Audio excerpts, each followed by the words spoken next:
ప్రశ్న: ఇటీవల టైమ్స్ విడుదల చేసిన ఉమెన్ ఆఫ్ ది ఇయర్ 2025 జాబితాలో చోటు దక్కించుకున్న భారత మహిళ ఎవరు?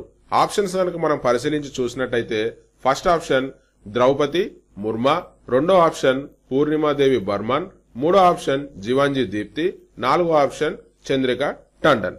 ఇందులో సరైన సమాధానాన్ని కనుక మనం పరిశీలించినట్టయితే ఉమెన్ ఆఫ్ ది ఇయర్ 2025కు సంబంధించి ఎవరికి లభించిందనంటే పూర్ణిమాదేవి బర్మన్. ఇక్కడ మొదటి ఆప్షన్ కనుక చూసినట్టయితే మన భారతదేశ రాష్ట్రపతి 15వ రాష్ట్రపతి ద్రౌపది ముర్మా గారి పేరు ఇవ్వడం జరిగింది. రెండో ఆప్షన్ పూర్ణిమాదేవి బర్మన్, ఇది సరైన సమాధానం. మూడో ఆప్షన్ జివాంజీ దీప్తి, ఈవిడకు ఇటీవలే జనవరి నెలలో అర్జున అవార్డుని అందించడం జరిగింది. తెలంగాణకు సంబంధించినటువంటి అథ్లెట్ ఈవిడ. పారా ఒలింపిక్స్ లో పతకాన్ని సాధించినటువంటి మన తెలంగాణ రాష్ట్రానికి సంబంధించినటువంటి బిడ్డ.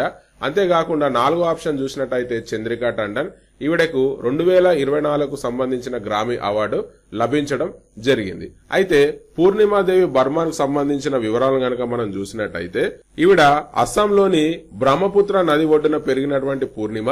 ఈవిడకు పక్షులంటే చాలా ఇష్టం. అంతేకాకుండా చిన్నప్పటి నుంచి వాటి గమనాలను పరిశీలిస్తూ ఆవిడ ఈ జంతు శాస్త్రంలో పిహెచ్డిని పూర్తి చేశారు. అంతేకాకుండా గ్రేటర్ యాంటిజెంట్ జాతికి సంబంధించినటువంటి కొంగలు పెరుగుతున్న ప్రమాదాన్ని చూసి వాటిని సంరక్షించాలని చెప్పి ఆవిడ కృషి చేయడం జరిగింది. హర్గీలా ఆర్మీని ఏర్పాటు చేసి గ్రామీణ మహిళలతో కలిసి కొంగల సంరక్షణ కార్యక్రమాన్ని చేపట్టడం జరిగింది.